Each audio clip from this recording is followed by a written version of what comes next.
बिस्मिल्लाहिर्रहमानिर्रहीम नाजरीन, मैं हूं कैसर महमूद और आप देख रहे हैं मेरा यूट्यूब चैनल सच अपना अपना। नाजरीन, आपसे मुखातिब होने का दिल कर रहा था, लेकिन मुझे एक ऐसा इंटरव्यू मिला जिसने मेरी तबीयत खुश कर दी। आज आमिर मीर के ख़िलाफ़ सहाफ़ी जो हैं वो रोड पे आए हुए थे और उन्होंने जो पॉइंट ऑफ व्यू दिया, मेरी तबीयत तो उससे खुश हो गई और मेरा जी कर रहा है कि मैं आपको भी वो इंटरव्यू सुनाऊं ताकि आप भी खरे और खोटे का अंदाज़ा लगा सकें और सही सिमत ले सकें। तो आइए सुनते हैं वो इंटरव्यू। उस्ताद भी हैं और पुराने बहुत पुराने साथी हैं, तो इस वक्त बहुत बहुत शुक्रिया आपने मेरे लिए वक्त निकाला। बताइएगा, ये हामिद मीर साहब के खिलाफ मुजाहिरा और सहाफ़ी यहाँ पर मौजूद, क्या क्या ये थोड़ा सा मुझे बताइएगा क्या मामला है, थोड़ा सा तफसील बताइए। देखिए जी, बात यह है कि आज़ादी सहाफ़त और चीज़ है और मुल्क के खिलाफ दुश्मनी और चीज़ है। सही। देखे ना, मैं आज़ादी सहाफ़त का मैं खुद हामी हूँ और लंबरदार हूँ, हमने बड़ी कुर्बानियाँ दी हैं, कोई शक। लेकिन ये जो तकरीर की है अमीर ने, ये तो राह का एजेंडा था जिस पे मुझे किसी ने नहीं कहा। सही। मैंने कहा ना, पहले मेरे बेटे ने मुझे कहा, अबू ये क्या हो रहा है, ये हम कुर्बानियाँ में दे रहे हैं तो हमें ये सिला दे रहे हैं ये साफ़ी लोग। तो मैंने कहा बेटा तुम मासूम बेटे, तो हम इसका मुकाबला करेंगे। सही। तो मैंने मुजाहरे का रातों रात ऐलान किया। इसमें दूसरे लोग आगे बड़ी बदनज़मी हुई है। सही। बहरहाल मैंने अपना पैगाम दे दिया और हम इंशाल्लाह मुल्क दुश्मनों के खिलाफ लड़ते रहेंगे। और मैं आपको अर्ज़ किया, मैं किसी का डाउट नहीं हूँ, बिल्कुल ठीक है, लेकिन मैं मुल्क का डाउट हूँ। सही। जब मुल्क है तो तब है, हम हैं, हमारी माँ बहनों की इज्जतें हैं, महफूज है। ये इतना भी निकाल लिया तो चले जाएंगे बाहर। भाई, हम अगर फौज ना करती तो दहशतगर्दों का गलबा हो जाता, तो हमारी माँ बेटी को उठा उठा के ले जाते। तो आपको शर्म आनी चाहिए। अच्छा, मुझे ये बताएं, एक मौका उस तरफ भी है, आपको भी पता है, वो भी अपना एक उनका इजलास भी कल हुआ है, प्रेस क्लब में भी इकट्ठे हुए हैं वो लोग।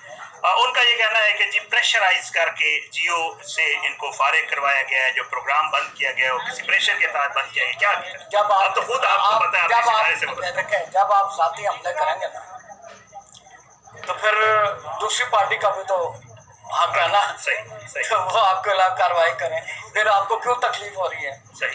उस वक्त जुबान को कंट्रोल करो ना, आप ऐसी बातें ना तनकीद करो। अगर साबित होता है कि ISI ने मारा असद दूर को, तो ठीक है, हम भी आपके साथ हैं। जब साबित ही नहीं हो रहा, फुटेज सामने आ गई है, तो आप जो ही पता चलता है कि इसमें फौजों को डिग्रेड करना है, ISI को डिग्रेड करना है, फौरन आप कूद पड़ते हैं बिला सोचे समझे। आप अपने ऊपर फायरिंग का तो अभी तक फैसला नहीं कर सके, उस वक्त ISI पे तहकीकाती कमीशन के हवाले से बताएं, फायरिंग वाला आपने किया था, छोटी सी मैं इस पर एक सवाल करूंगा। उस तहकीकाती कमीशन की रिपोर्ट थी और वो नहीं आई थी, कहा जाता है कि उसमें हामिद मीर साहब मुकर गए थे कि मैंने कोई ऐसा इल्जाम लगाया, कुछ आइडिया है? ये गया ही नहीं, ये मेरा इत्तला है, वो पेश ही नहीं हुआ वहाँ पे। अच्छा। वहाँ बात नहीं की इन्होंने ज़हीरुल इस्लाम के बारे में। इतनी ज्यादती है। फिर जब आपको सबूत हो भाई, फिर आप बात करें। सही। बगैर सबूत इल्ज़ाम लगना तो फिर दुश्मनों को फायदा पहुंचाना। उन्होंने अहमद मीर का बयान वो उड़ाया ना राव वालों ने, इंडियन उसमें चैनलों में, तो फिर आप उनको फायदा पहुंचा रहे हैं। अच्छा, मुझे एक और बस आगे बताइएगा कि जी बिल्कुल, ये मुझे बताइएगा कि आपने तकरीर में भी कहा, क्या लगता है आपको एजेंडा है या भोले हैं या जिनको पता नहीं था कि मैं क्या कह रहा हूँ? एजेंडा, इन्होंने नवाज शरीफ का अधूरा एजेंडा मुकम्मल किया। शुक्रिया। शमशाद मांगर साहब मौजूद हैं, ये भी सीनियर सहाफ़ी हैं और हमारे बड़े उस्ताद भी हैं और जानते भी। शमशाद भाई, यहाँ पे मुजाहरा हो रहा था, मैं अभी शौकत साहब से भी बात कर रहा था, उनसे मैं पूछ रहा था ये क्या हुआ कि सहाफ़ी हैं हामिद मीर, एक बड़े मीडिया ग्रुप पे रात 8 बजे का प्रोग्राम भी करते हैं और उन्होंने मतलब इतने भोले हैं कि उनको पता नहीं था मैं क्या कह रहा हूँ। उनको सब पता था। असल में हमारा प्रॉब्लम हमेशा से यही रहा है कि हमारे यहाँ जो गैर मुल्की एजेंट हैं वो एक ख़ास किस्म का लिपाता उड़े हुए हैं। अब ये देखें, उनका प्रोग्राम बंद हुआ, हालांकि बंद नहीं हुआ, ये एक नाटक है, तो बिल्कुल वही नाटक है जो मियां नवाज शरीफ ने किया कि उसको मुशाहिदुल्लाह खान को कहा कि फ़ौज के खिलाफ बोलो, उससे वजारत ले ली, लेकिन वो पार्टी के साथ रहा, उसका बेटा है, उन्होंने बना दिया सेनेटर। परवेज रशीद को कहा फौज के खिलाफ बोलो, उससे वजारत ले ली, लेकिन उसको साथ रखा और मजीद मोतबर किया, सबसे ज्यादा उसके काम हुए। तो यही पॉलिसी आपको पता है ना, नून लीग और जियो इत्तेहाद का मशहूर इत्तेहाद है। तो अब उन्होंने कहा कि जी बस आप ये काम करो, प्रोग्राम पे उन्होंने एक फर्जी पाबंदी लगाई है, कुछ दिनों बाद ऑन कर देंगे। और ये जो अमन मीर है ये आपका नहीं, ये काफी देर से मशकूक है। देखिए पहले इसने वो जो ओसामा बिन लादेन का जाली इंटरव्यू किया था, इस शख्स की वजह से लाखों मासूम लोग अफगानिस्तान में कत्ल हो गए थे। कहाँ है वो जो इसने जाली इंटरव्यू किया था कि जी वहां पे उनके पास एटम बम है, वो एटम बम तो निकला ही नहीं, बेचारे अफगानी मारे गए वहां पे।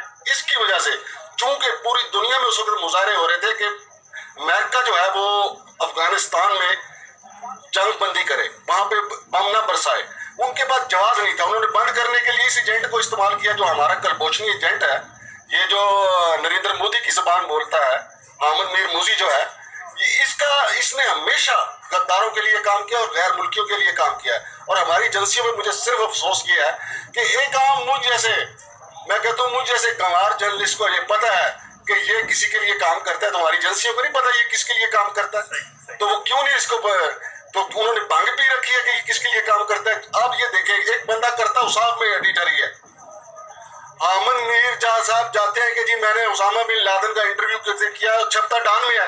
वो कौन सा बाप था जिसने डान में छपवाया था वो इंटरव्यू? उस बाप का नाम लाए ना, जिससे हमारे लाखों मुसलमान बहन भाई जो है वो कत्ल हुए। वो बाप है कहाँ? हमारी एजेंसियां जान लें, उनका मुकाबला एक ऐसे बेगैरत ग्रुप से है, ऐसे बेगैरत लोगों से है जिन्होंने लिबादा तो पाकिस्तान का उड़ा हुआ है, लेकिन साले नरेंद्र मोदी के लिए, सीआईए के लिए काम करते हैं। बहुत बहुत शुक्रिया। मेरे साथ बुखारी साहब मौजूद हैं, ये भी किसी तारफ के मुताबिक नहीं, यूनियंस में सहाफ़ियों के लिए अगर हकूक़ की बात हो तो सबसे आगे मेरे भाई नजर आते हैं। बुखारी साहब बहुत शुक्रिया। बुखारी साहब यहाँ पे इस्लामाबाद में मुझे भी कुछ अर्सा हो गया, आप जानते हैं, और आपको तो माशाअल्लाह तो एक लंबा अर्सा है।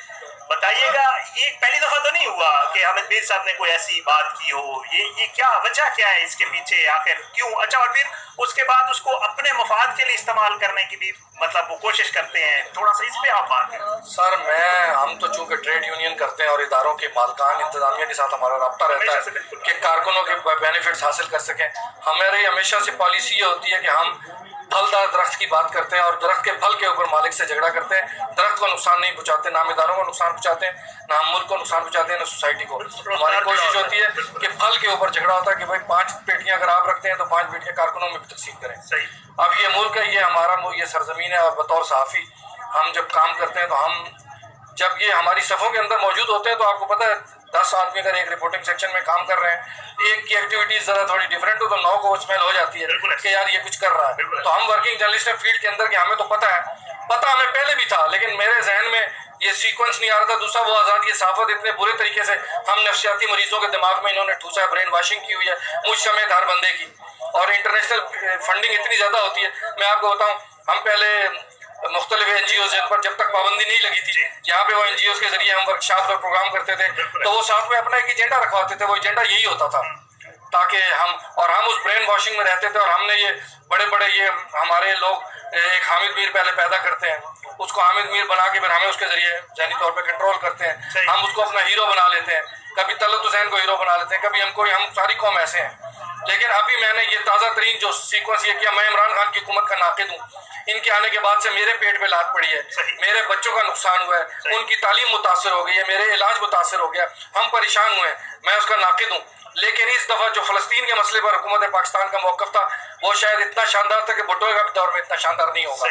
शाह महमूद कुरैशी की जो बॉडी लैंग्वेज थी, जो गुफ्तगू थी, वो बिल्कुल ऐसी थी जैसे मैं घर में बैठ के अपने बच्चों से बात करता हूँ या मैं कॉलम लिखते हुए जो लहजा इख्तियार करता हूँ। तो मुझे लगा कि वो मैं बात कर रहा हूँ। तो इमरान खान का अब वो उसके ऊपर ये हुआ कि अक़वाम मुत्तहिदा में इसराइल को पहली दफ़ा बैकफुट पे जाना पड़ा, अमेरिका को भी उससे थोड़ा डिस्टेंस रखना पड़ा। अगर ना अमेरिका उसके साथ खड़ा होता तो अक़वाम मुत्तहिदा में इंसानी हकूक़ की खिलाफ वर्जियों से मुतल्लिक जो उसका वो है वो कभी पेश ना हो सकता। तो वो पाकिस्तान की कोशिश थी और कामयाब हो गई, और वो ये इस वजह से होगी कि इस दफ़ा हुकूमत पाकिस्तान ने बहुत अच्छी फ्रंट फुट पे जाके खेला और आवाम के जज्बात की सही तर्जुमानी की। तो मैं ये कहना चाहता हूँ कि ऐसे मौके पर जब मैंने ये देखा, ये मैं सीक्वेंस आपको बता रहा हूँ कि पहली चीज़ मुझे ये महसूस हुई कि जो ही अक़वाम मुत्तहिदा में इसराइल के ख़िलाफ़ ये हुआ है तो इसराइल ने उसके मुकाबले में पाकिस्तान को जलील तो करना था कि भाई हम बताएंगे पाकिस्तान में ये हो रहा है। तो उसके बाद एक बात बलूचिस्तान है और दूसरी चीज़ उसके पास नहीं थी कि इस्लामाबाद में ऐसी क्या बात वो कर दे, पंजाब में ऐसी क्या बात कर दे। तो उसके लिए उसने हमारी ये जो मीडिया बटालियन है अपनी वो जो है कलभूषण,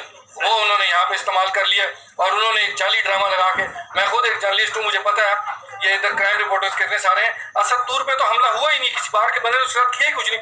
उन्होंने एक ड्रामा जरूर अपने घर के अंदर रचाया और उन्हीं लोगों के साथ रचाया जो उसके घर में पहले से आते जाते हैं। ये आपस में म्यूचुअल अंडरस्टैंडिंग से काम हुआ और ये पीडीएम का एजेंडा है, पीडीएम को आगे राह से मिला है। मैं ये गुत्थियां अपने तौर पर सुलझा रहा हूँ कि ये ऐसा ही हुआ होगा और उसके अंदर हमारे ये जो कुछ लोग होते हैं जो पैसों की खातिर ये काम करते हैं, कुछ जहनी मरीज होते हैं। हामिद मीर पैसों का लालची भी है और जहनी मरीज भी है कि जहां पर फौज के खिलाफ, पाकिस्तानियत के खिलाफ कोई बात होगी तो हामिद मीर बढ़ चढ़ कर होगा और इसे आज़ाद ये साबित करेगा क्योंकि उसे बीबीसी में कवरेज चाहिए।